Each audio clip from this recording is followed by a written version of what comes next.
Good morning, everybody.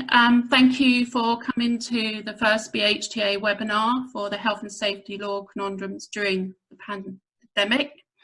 I just wanted to say the first webinar, I hope you can all hear me clearly. If you don't, please do raise your hand and we can try to adjust that, but we have done some testing, so I'm hoping we're good. You will be in listen mode for the presentation.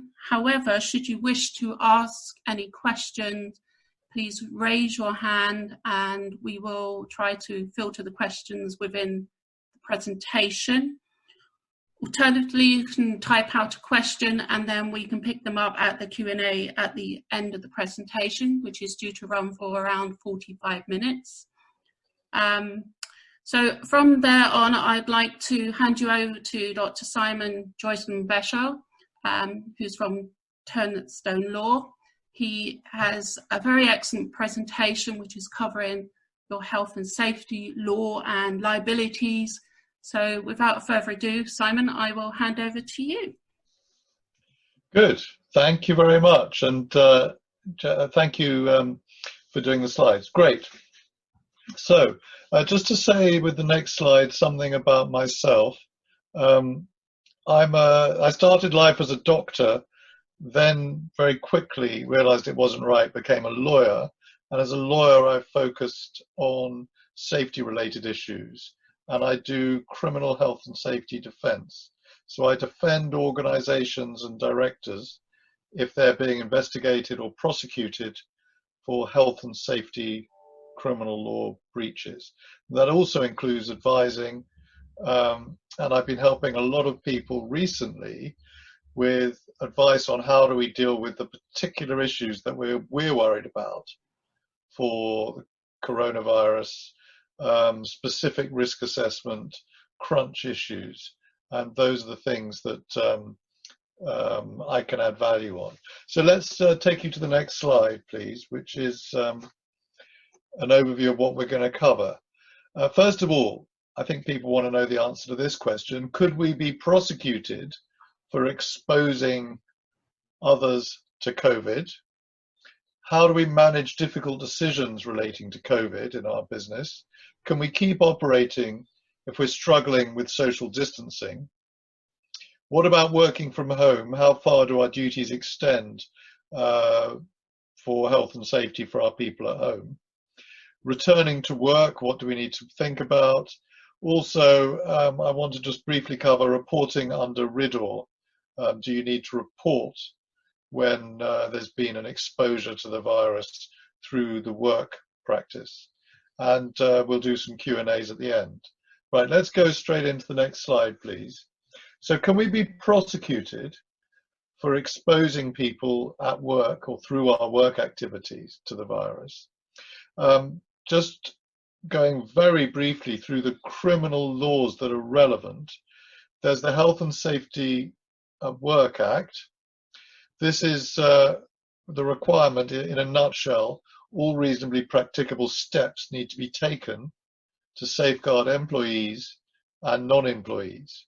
And in my view, to take all reasonably practicable steps, this includes keeping up to date with COVID, what's happening, because it's changing quite rapidly, planning and implementing all reasonably practicable risk reduction measures. That's how far you have to go. If it's a reasonably practicable measure, you should have thought of it and implemented it. And following government guidance where it's applicable. So although there's only 3 bullet points of what you've got to do there, that doesn't mean that's easy, I'm afraid, but you know that. Let's look at the next slide. Then we ought to be aware of the management of health and safety at work regulations, another piece of criminal law. It's a criminal offence if you haven't done a suitable and sufficient risk assessment. Now, if you've got 5 or more employees, that risk assessment has to be in writing. And your risk assessments need to cover your work activities and must be reviewed or updated when the circumstances change. So that means you either need to look at your existing risk assessments and say to yourself, how do I need to change them and tweak them because of COVID? Or you need to do a fresh COVID risk assessment, which says, how does COVID impact our operations and hazards, and what do we need to do to mitigate those extra risks?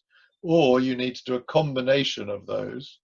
And some people get het up on what form must the risk assessment take.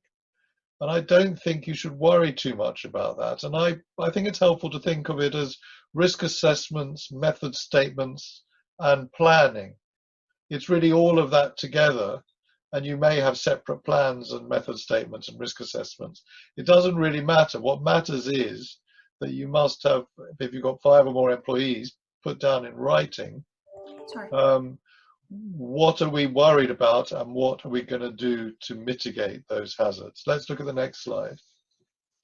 And then the other thing, just to be clear about the other criminal law obligation, the personal protective equipment, or PPE at work regulations. There's a duty to provide suitable PPE, so the word suitable there, which must be appropriate for the risks, capable of fitting, assessed as suitable and effective, so far as reasonably practicable, to prevent or adequately control the risk, maintained, cleaned and replaced as appropriate, giving adequate information on its use, instruction, training. And then I think one of the hardest ones here in regard to the virus, take all reasonable steps to ensure it's properly used. So say, for example, you create a rule that says a particular bit of PPE should be used by your people in your warehouse, and then, but they don't bother, or half of them don't bother, you may well be committing the criminal offence because you're not taking all reasonable steps to ensure it's properly used. So watch out for creating rules and then not following them. Let's look at the next slide. I've got a chiming. Hold on a second. I'm just going to take this out of the room because it's chiming. Right. Okay. Could we be prosecuted? The agency's website takes a flexible and this is what they say: we will take a flexible and proportionate account of the risks and challenges arising from the pandemic. So, they're going to be all lovely and proportionate. Well, I guess they're going to have to try and be proportionate because there's going to be too much if they're not. But we have to take sometimes with a pinch of salt what they say about that. Here's an important question. Can you be reassured that it will be hard to prove that infected workers contracted the virus in the workplace rather than elsewhere? So that's undoubtedly the case that if you've got, for the sake of argument, a workforce of 100 people, you might well expect that a fair number of them over the course of this year are going to come into contact with this virus, potentially in your workplace. Some of them may get very ill. It's possible you could have a fatality. So, but how will they know where they caught it? And how will they prove, we caught it from you because you didn't do what you should have done? So does that reassure you? Well, it may give you a bit of reassurance if they come and sue you for negligence, because you'll say, prove the causation as part of a negligence claim. And they'd have to prove on the balance of probabilities that they caught it in the office or at work, which may not be that easy. But in any event, you're insured for those claims. On the criminal side, which is where I focus, criminal defense, it doesn't really help you because the criminal offenses in health and safety law are to do with exposing people to risk and not adequately allaying that risk, not adequately mitigating. So the key thing will not be, did person A catch it at work? The key thing will be, did you do everything you should have done to prevent person A catching it at work? So the answer is, it doesn't give you much reassurance at all that it's hard for them to prove causation in relation to criminal liability. So can you assume that everyone's in the same boat, so we won't be prosecuted. Well, maybe, but I don't know how safe that assumption is. Beware. Consider the fear and anxiety of your staff and their household members.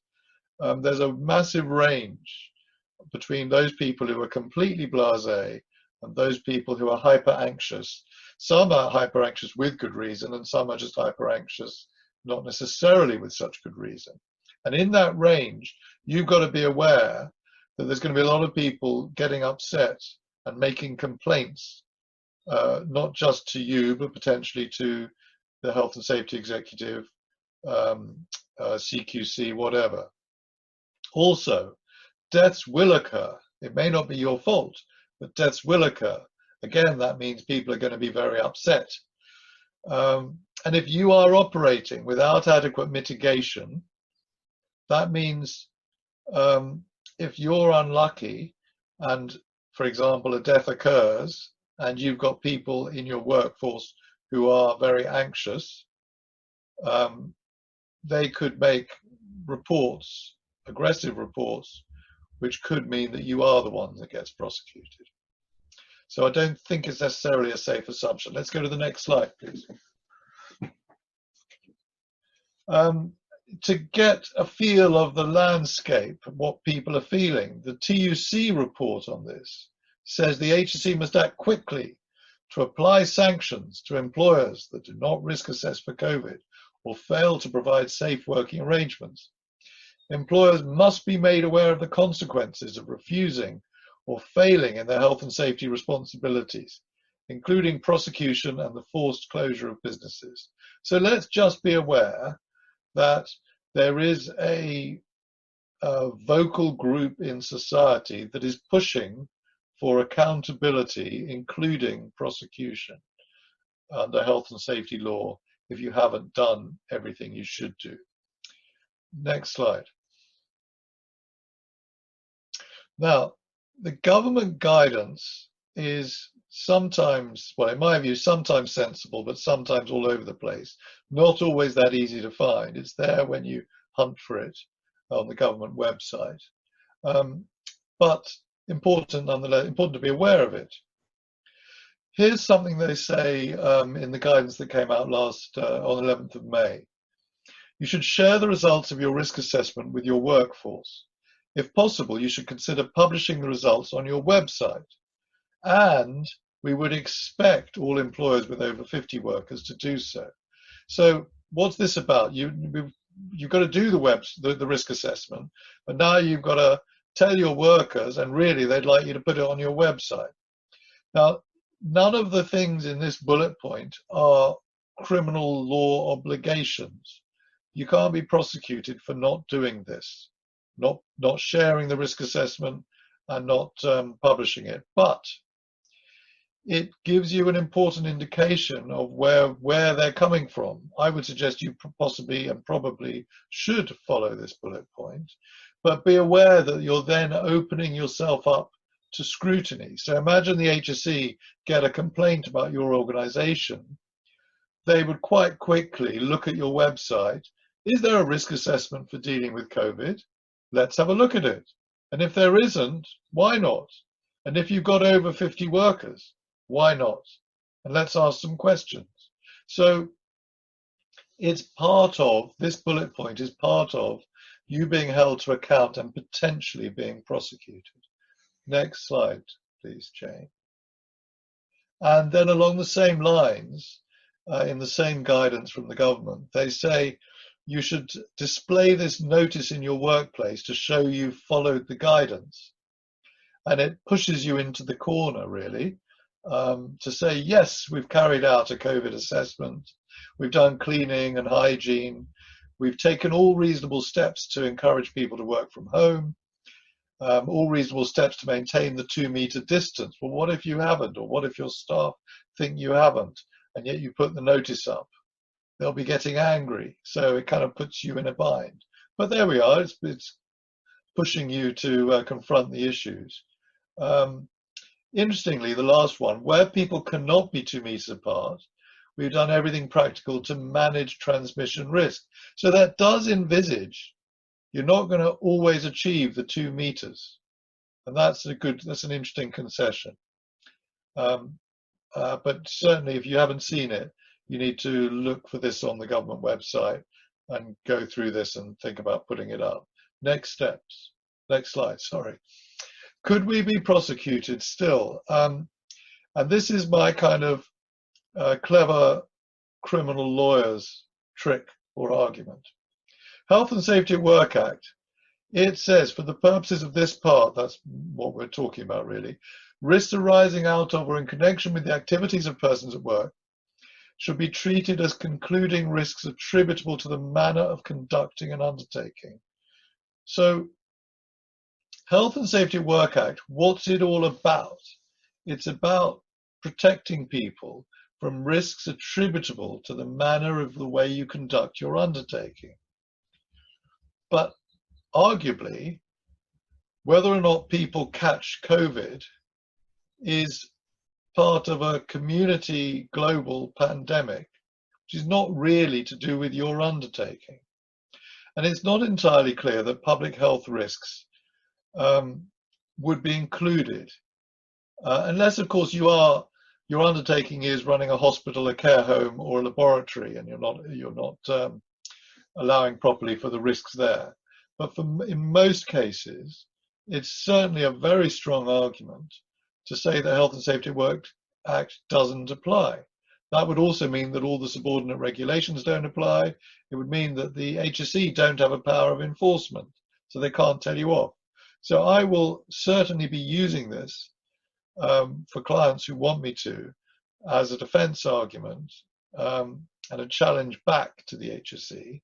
But whether it would ultimately succeed in front of a jury, I don't know. The answer to the question, is it a good argument, is not quite the same as will it succeed, but it's certainly worth arguing. Next slide. For the rest of the talk, and for the assumption we're going to make, I'm going to assume that that argument loses, however, and that Health and Safety at Work Act does apply to what you need to do. So how do you manage those difficult decisions? And the difficult decisions will be different for all of you. For example, can we keep operating if we're struggling with social distancing? How far can we balance our commercial losses against accepting a shortfall from ideal health and safety protection? Should we pay for an additional protective measure? Can we tell staff to return if their commute is crowded? Can we make staff share work vehicles? So all of these are just examples of the sorts of difficult questions. And what I hope to explain is a methodology for dealing with any of these difficult questions. Let's please, Jane, the next slide. So what do you have to do? I think you have to follow the government's guidance and whatever relaxation steps for your sector, keep up to date. But don't just look at what seems to be relevant for you. There's a lot to pick out for other people's guidance. So, for example, for many of you, you've got guidance for the office, guidance for working outdoors, sometimes your people are outdoors, guidance for a factory, guidance for working in people's homes. So there's a whole variety that you need to follow. Then there's guidance on face coverings, all sorts of things. As I said earlier, I think you have to revise, renew, and create.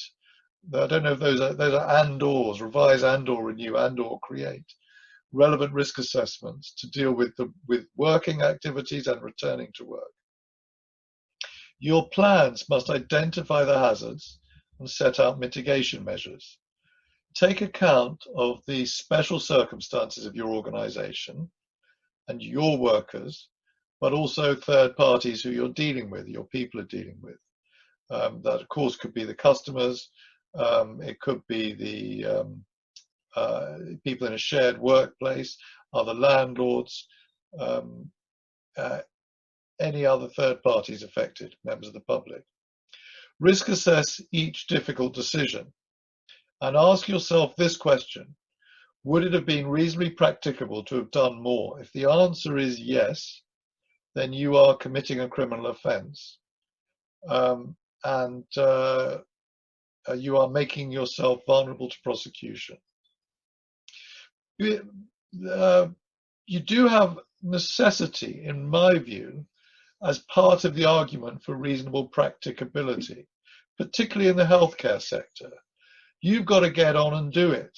You are allowed, I think, to take into account the fact that if people can't get your product or your service, there could be other health and safety knock-on effects. And that can, I think, be weighed in the balance as part of deciding what's reasonably practicable. Let's look at the next slide, please. So, very important, how do you protect yourself from blame if you get it wrong? Important to think about this in advance, not because of any cynicism, but because that's also partly the way in which you're going to comply with the requirements. Balance your commercial decisions against the health and safety benefits. Be aware that the argument it's too expensive is only going to succeed as an excuse if the jury agree. So imagine you're prosecuted and you're going to have to persuade the jury, perhaps after someone's died or many people have died, you've got to persuade the jury that the extra expensive measure rendered that potential precaution not reasonably practicable. Would they think about it in advance? Would they agree with you? Maybe they would, but be aware you may get it wrong. Have foresight of hindsight bias. Yes, that's the same point, really. Think now that what's it going to look like if it goes wrong once it's gone wrong? I hope that makes sense. There is a benefit of written risk assessments or records to demonstrate the balance in your decision making. So it will look better if it goes wrong. If you've got in writing, whether it's a risk assessment or an action plan or a memo that says, in planning our way of working, we considered A, B, and C. On the other hand, we made into the balance D and E, and in conclusion, we decided to go with this option. That is a better way to do it. It shows you've thought about the negative, even if you didn't accommodate it completely. And then what I'm finding is that as a specialist health and safety lawyer, sometimes I can help. And also if it's a really difficult decision, we can engage legal privilege to create a kind of private space for some of this debate and discussion and decision making that can't be or shouldn't be picked up by the people who are prosecuting you or suing you. Next slide. So here's the one important conundrum for most of you. Can we keep operating if we're struggling with social distancing? There's a few useful bits and pieces out there which I've pulled together. The Public Health England guidance from April says, where it is not possible to remain 2 meters apart, staff should work side by side or facing away from each other rather than face to face if possible. So there's a few things there. First of all, it means 2 meters is not a sacrosanct rule. And secondly, and they've really come back with more and more on this, think about other mitigation, in particular, which way people are facing whilst they're doing it. So if there's a particular bit of your production line or the way you operate when you install some equipment or deal with a customer, think about where you're facing. Then it says where face-to-face contact is essential, this should be kept to 15 minutes or less wherever possible. Well, there's a big difference between a fleeting passing someone in the corridor for 2 seconds and 15 minutes. So that shows that, again, there is more permissiveness, but only where it's essential. So not always. If you have to do it and it's going to take a bit longer, then it may be permitted. Next slide. I thought The next, I've got two remarks. There was a pension select committee on 11th of May when two HSE people appeared and said very interesting things. This is from the chief exec. It isn't as if there's a sort of bright shield of 2 meters that's around everybody. And if ever that's breached, then you're unsafe. And as long as it's in place, then you're definitely safe. Now, the HSE have not put this comment on their website, but I transcribed it from listening to the recording of the select committee. I think that's tremendously reassuring and could be played back if you're blamed for breaching the 2 meter rule. Next slide. This one comes from the HSE's chief scientific advisor. The 2 meter rule is not sort of like an immediate, once you go below 2 meters, that's it, it's a very dangerous situation. It's a function of both distance and duration. So yes, the risk will increase if you get closer to someone. But if you're close to somebody for a short period of time, then you can manage that risk. Similarly, the orientation between people is quite important. So there's a big difference between two people facing each other and two people with their backs to each other. That's tremendously useful. I wish they published that on their website, so I put that down for you. Next slide. There's also some interesting extracts I've taken from the guidance that was published on 11th of May. So this guidance covers, there's I think 8 different ones for different sectors, but the first half of each of these guidances is pretty identical for each sector. And this is what's in, I think, most of them. Work through steps in order. So that has a prioritized stepwise approach. We're familiar with that in health and safety. Where the social distancing guidelines cannot be followed in full in relation to a particular activity, businesses should consider whether that activity needs to continue for the business to operate. So if it doesn't need to continue, don't do it. But if it does need to continue, take all the mitigating actions possible to reduce the risk of transmission between their staff. If people must work face-to-face for a sustained period with more than a small group of fixed partners, then you'll need to assess whether the activity can safely go ahead. No one is obliged to work in an unsafe work environment. Well, these are some important principles for you to be following. And I think, from my mind, it seems like there's a balance. On the one hand, it should reassure you that the 2 meters isn't sacrosanct and you should be thinking about it. But on the other hand, you've got to be aware that there may be circumstances where you just shouldn't do what you're planning to do. But in between those two, there's quite a lot of ground. Let's look at the next slide, please, Jay.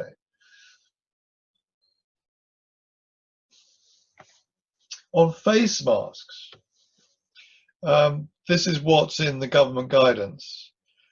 Workplaces should not encourage the precautionary use of extra PPE to protect against COVID outside clinical settings or when responding to a suspected or confirmed case. So if you're in a clinical setting or someone is suspected of having the virus, that's different. But apart from that, the government say don't encourage precautionary use of extra PPE, which includes face masks.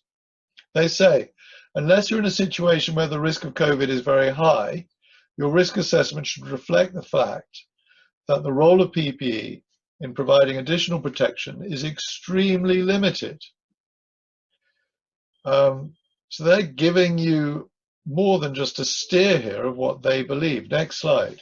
It's from the same paper. Supplies of PPE, including face masks, must continue to be reserved for those who need them to protect against risks in their workplace, such as health and care workers and in industrial settings exposed to dust. So they're worried about the short supplies of face masks. It's in the guidance. And then they say, it's important to know that the evidence of the benefit of using a face covering to protect others is weak, and the effect is likely to be small. Therefore, face coverings are not a replacement for other ways of managing risk, including minimizing time spent, using fixed teams, partnering for close-up work, increasing hand and surface washing. So that's where the government are coming from. Now, I think that in large part, and the government disagree with many other countries in the world, including even the United States, in large part, I think this guidance is driven by the government's failure to ensure adequate supplies of face masks for healthcare and care workers. And that is, in my opinion, distorting to a degree, at very least to a degree, distorting their recommendation, which puts you in a slightly difficult position. I think they are nonetheless useful mitigation and reassurance. But you can use it to your advantage if you like. If you don't think you want to, for various reasons, you don't want to use PPE or face masks, then you can do a risk assessment that says, and quotes all these bits of the governments and says, following the government advice, we're not doing face masks, but we're doing other things. Well, it'd be quite difficult to prosecute you for not doing face masks if you've got your risk assessment that says we're following government guidance to not use face masks. But watch out for a U-turn. I wouldn't be surprised once healthcare supplies are secured. So it's a difficult area, but you need to work out what you want to do, and then you can probably cover your backs if you need to, if you're not going to use them. And if you are going to use them, well, great. Next slide. Simon, before we move ahead, I do have a couple of questions on that PPE. Would you like to answer them? I'm very happy to. Yeah, very good. Yes. Okay. One question's come up. So can I ask why we would not advise the use of extra PPE? It depends what you mean by extra, but I would advise every bit of PPE that you think is useful as part of your risk assessment. I'd advise you to use it. That's my view. That's part of doing a proper risk assessment. If you think the government are right that face masks are next to useless, then there's not much point using them. If you're not so sure, because you've listened to what's out there in the rest of the world, that they may be at least partially effective when properly used, then you ought to act accordingly. Was there another question? Yes, we have. What is considered a small group? I don't actually, I suppose, I don't have anything to add other than what those words mean. I don't think it's been defined. Okay, and one more before we move forward. In current circumstances, suitable risk assessment could be conducted remotely, supported by technology. Thinking of staff working in numerous customer premises. Well, I think there's two aspects to any risk assessment. There's the risk assessment you do from base before the operation, and then there's, if you like, dynamic risk assessment, which happens out and about. And the two things are equally important, and they will have different aspects. You need to, if you are going to rely on, if this is, I think this is the right term, dynamic risk assessment, at least in the questioner's mind, out in the field, that's fine so long as you've given all necessary, suitable and sufficient training to the person who's going to be, your operative who's going to be doing it. That's a very good question. Okay. Where were we up to? We get through, right. So next slide. Now to move forward. Yeah, it's good. Good. Do interrupt again. Okay, thank you. Right. So can we keep operating if we're struggling with social distancing? Go back. Yeah, the risk assessment you need to do is a balancing exercise. You need to consider, and these are some of the points, the latest guidelines, I think, go beyond England, and if you're in Wales or Scotland, of course, there as well, go beyond the UK if it looks interesting or helpful. Find alternative means of operating if you can. Other mitigation is very important. So if you're going to have people together, small fixed teams, cohorting, Have you seen the police in police vans going around the parks? There's 2 or often 3 in a van. I hope that those 2 or 3 who are in the van are the same 3 who do the same shift together every day.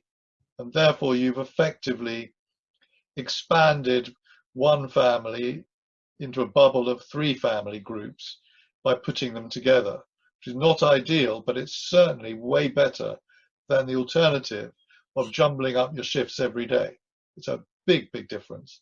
Whether it's 3 people in a team or 10 people in a team that's in a different, not necessarily in a van, but 10 people in a team on a particular floor of an office trying to separate. Again, you might think of separating them. Duration of exposure is key. Try and reduce it. Use PPE or other barriers. You can be quite, plexiglass is an amazing thing. Ventilation makes a big difference, and hand washing, of course.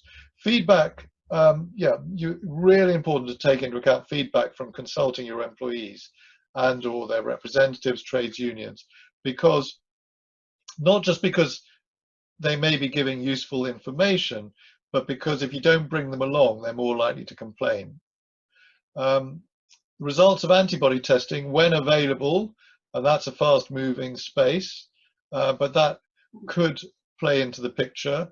You may want to engage in, there's now becoming much more available in the last 24, 48 hours, some accredited antibody testing, which may give a degree of reassurance. You need to think carefully about the extent, but may give you a degree of reassurance as to selecting which people you can send out. I think there's going to be much more on that space. And necessity. Okay, let's look at the next slide.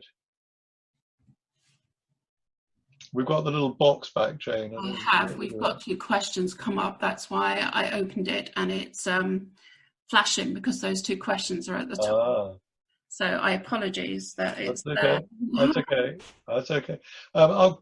Do you want me to pause for the questions, or shall I keep going? You can. We're on 10:10, so I'll keep going. I'll keep going, but save them up. And we'll also want to get some live questions with people raising their hand as well. Yes. So, just with changing topic now, working from home, how far do our duties extend? We're talking about looking after the really, above everything, I think, the musculoskeletal disorders that come from people working from home, perhaps with a laptop or a tablet, sitting on the sofa or the coffee table, hunching over this thing for hour after hour. And these are very real musculoskeletal disorders that are happening in a matter of days and weeks of working from home. So the legislation is the Health and Safety Display Screen Equipment Regulations. It applies to any workstation. If you've got people working in the office, the workstation is maybe their desk. But if they're working at home, as many of us are, it's where we're sitting and working from the screen at home. That is still the workstation. I think you need to prioritize and balance the life and death decisions to do with exposing people to the bug as against the musculoskeletal disorders, which are common. But by using the word common, I don't want to diminish them. They're very real, and you do need to be aware of them and think about them. But there are also some technicalities about display screen equipment rules. And you've got to sift what is important, what is more important than other things. Also think about lone worker issues. Your people are now working from home or going off on their own in a different way. And the necessary psychological support. Do more to keep in touch with people and be aware of that. Also, your insurers may have an understanding that you've got a workforce of people working in the office in a particular way. And if they're now working in a different way from home, you ought to at least let the insurers know, because you want the insurance still to be operative. I'm sure in most cases that's going to be fine. But as a courtesy, I think the insurers should be told that your workplace has changed. Next slide, please. On this subject, the HSE on their website, this is a quote, "For those people who are working at home on a long-term basis, the risks associated with using display screen equipment must be controlled. This includes doing home workstation assessments. However, there's no increased risk," I'm putting my incredulity here, "no increased risks from DSE work for those working at home temporarily. So in that situation, employers do not need to do home workstation assessments." Well, that begs the question, what does temporarily mean? But I think it certainly would apply to working home for a few days here and there, but I wouldn't take it much beyond that. It certainly doesn't mean 3 to 6 months of working from home. So really you need to be thinking about display screen equipment for your home workers. Next slide, please. But how far do you go? I think you need to balance it. My personal view is that laptops, scrunching over a laptop for an 8-hour day is pretty awful for the neck and shoulders and back. And I think the minimum cheap thing would be to get people a separate keyboard and mouse. Then they can put their laptop on a stand if you send them one, or just on a biscuit tin or a pile of books. An adjustable chair. I think if people really only have, some people really only are working from the sofa or a hard and uncomfortable dining chair, it would be a pretty good thing to have. Watch out, if you send the office chair home, it's not necessarily compliant for home flammability. The table, that's further down my list of priorities, and the lighting, but still to be thought about. Also consider whether your people can do as effective job if they're working from home in relation to third-party safety. If you've got people who usually in the office have feeds of different information and feedback, and can they do it as well working from home? There may be some specific cases there. Next slide. What do you need to consider in your return to work risk assessment? It depends on your sector, workforce, premises. Accommodate the demographics and individual vulnerabilities. So your people and the type of people you've got, all of those factors, take them into account. I think you need to do some kind of worker questionnaire or questioning to get their feedback, but watch out for confidentiality and how you use the data you get back. Appreciate workers. Some workers are very anxious. And also, if you've got a shared workplace, work with other employers or contractors. Right, next slide, please. Other factors. Well, you'll see these lists. You won't actually see these lists. You'll see these things in the guidance. This is my list. Plexiglass, tape, all these things you're familiar with, things you need to think about. They should be on your list of what we need to think about. Watch out, don't prop open a fire door and render your workplace non-compliant for fire safety because you're worried, on the other hand, about people touching the doors. They can touch other, you can prop open non-fire doors. Cleaning, these are all pretty self-explanatory. Outdoor meetings, meals, yes, all right. I think you've probably gathered many of these things. Next slide. With regard to vehicles and shared vehicles, this is the government's guidance. Vehicles should not be shared if possible, so that's your starting point. If it's not possible to keep a 2-meter distance in a vehicle, consider additional safety measures. These steps, these are some of the steps you might think about. Physical screening in the vehicle, sitting side by side, which is not as bad as face to face, opening windows, fixed pairings, regular cleaning, and there's some nice pictures the government have given us of some cleaning. Next slide. This is from the construction, the guidance the government have given to construction, but it applies to anyone who's sending people around in a minibus. They're saying, block off some seats and don't let people sit in the seats marked with an X. Next one. And in your lift, You may have seen these kind of pictures. This is what might happen in your lifts. But I think interesting to note, those footprints are facing so that people's faces are touching or breathing on the sides of the lifts. Well, that's clearly better than the face-to-face, so you can see why they've done it. But it's interesting, I thought. And if you've got a cleaning regime of someone going every 30 minutes to clean the buttons on the lift, they should also be cleaning the places where people's faces are going to be smearing. Next slide. That's in the office. You might draw pretty little circles around people's desks from the government guidance. Next one. This is in a factory. Look in the middle slide, sort of wooden dividers between workstations. Next slide. And in your lobby or anywhere else, if it's a two-seater sofa, by definition, it's going to be forbidden. So cover up. That's a pretty ugly way of doing it. Next slide. If you can hold your meetings outdoors, so much the better. Next slide. Right. Do you need to report under RIDDOR? Well,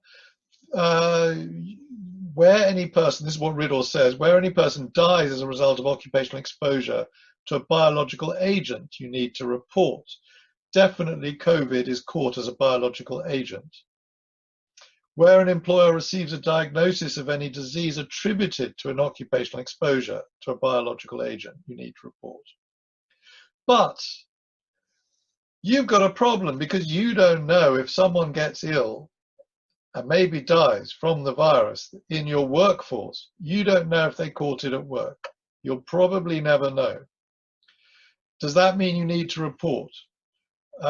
If they work with COVID patients, then I think you probably do need to report. And the HSE say you certainly do need to report. Care home. So it may apply to some of you.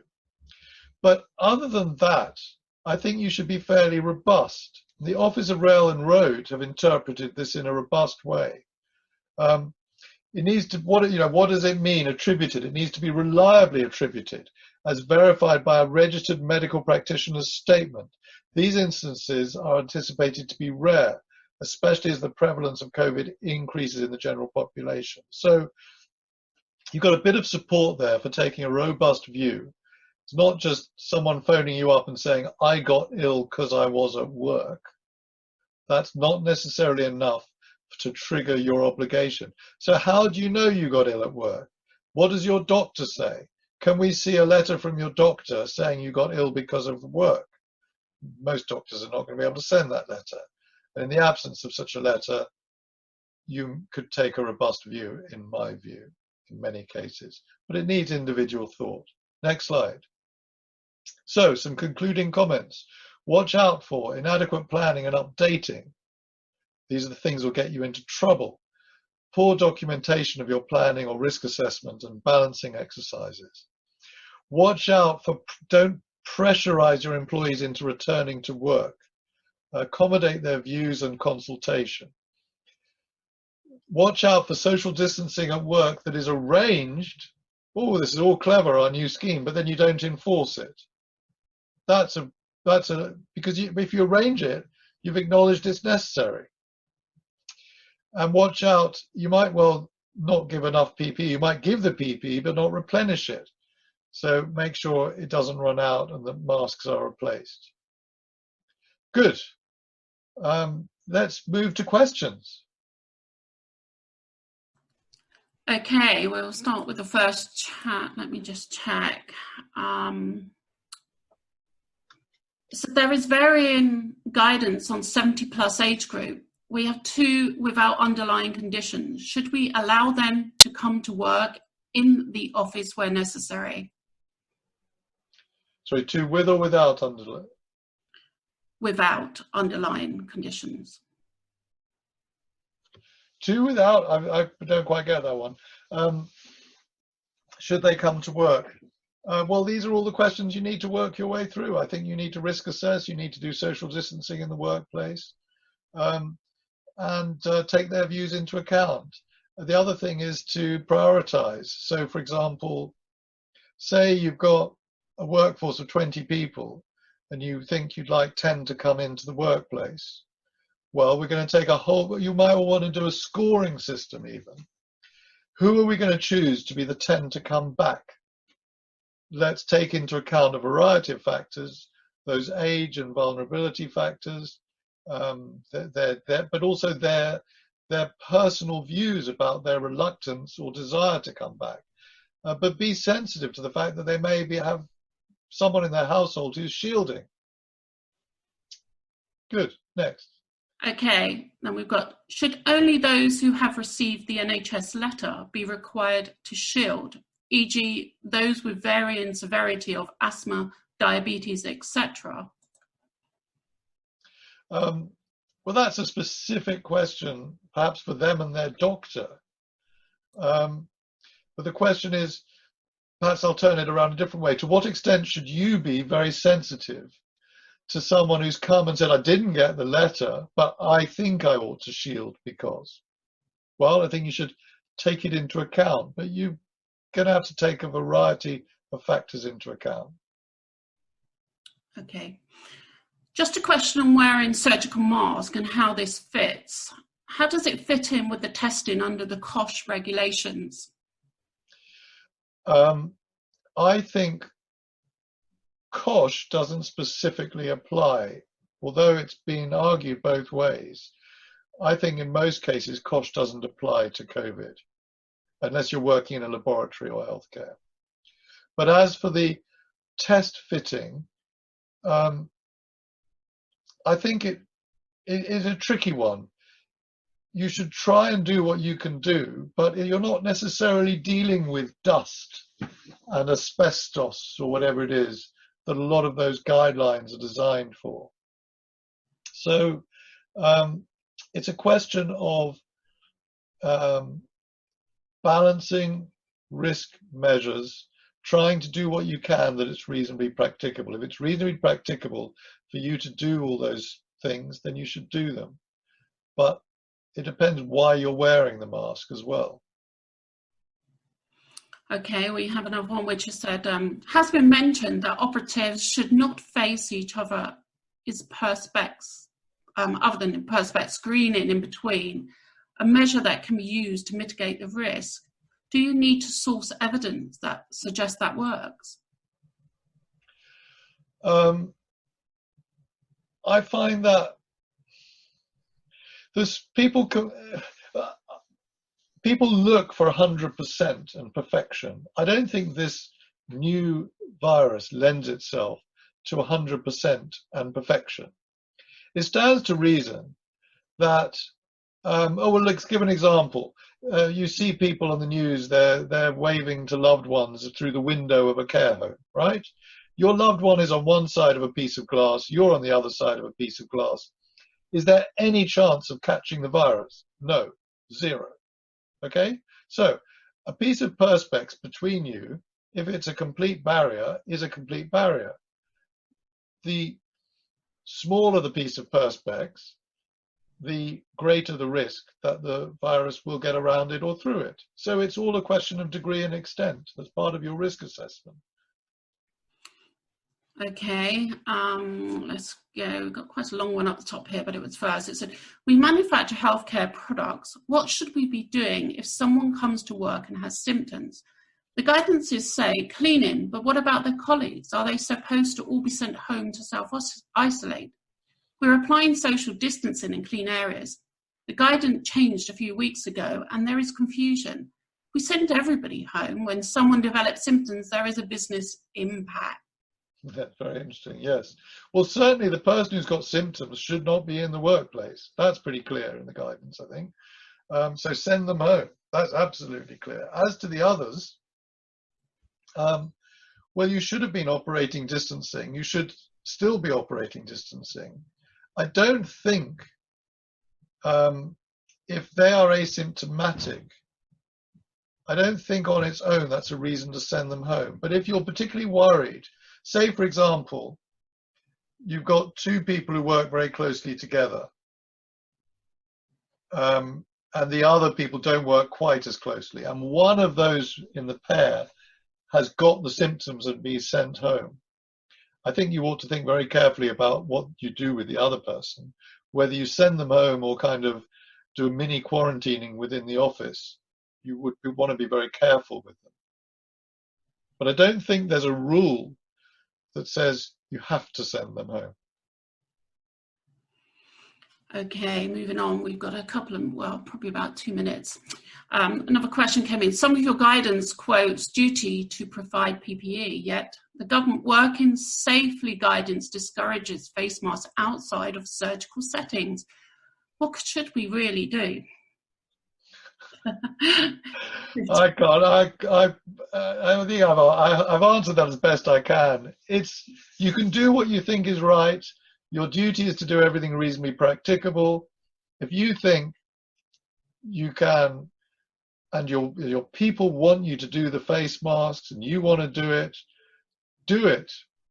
But if you think we just can't do it, then use all those other measures. You've got to use the other measures anyway for separation, facing, all those other things, and put a risk assessment that says, on balance, we've decided not to do face masks because we're following what the government says.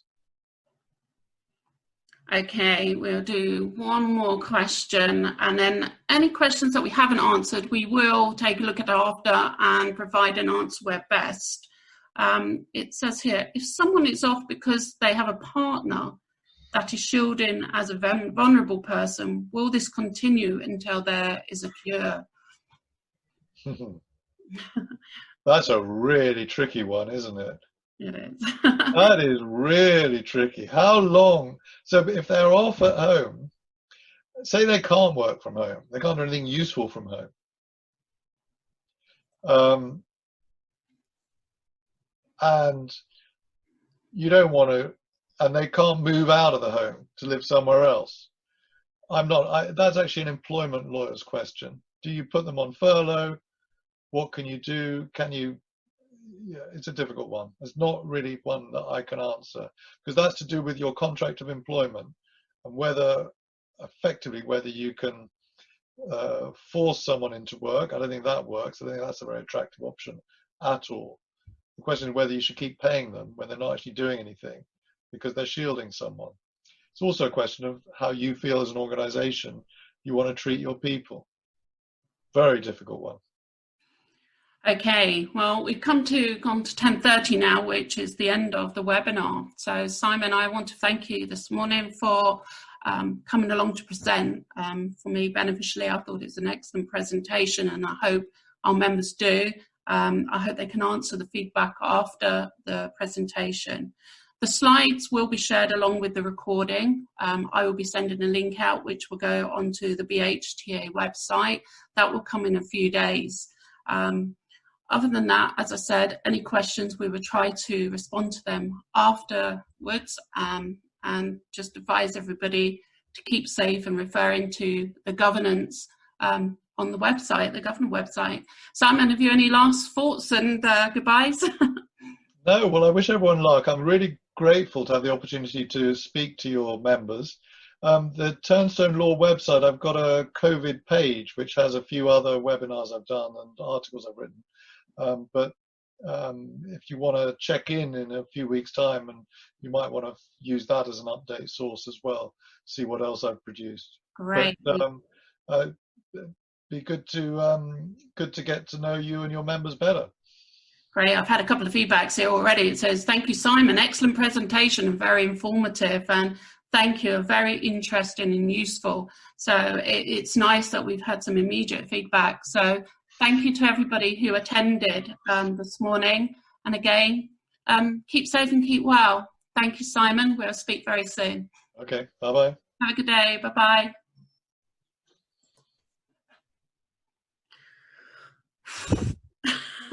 That was a big sigh. Was that bad, was it? No.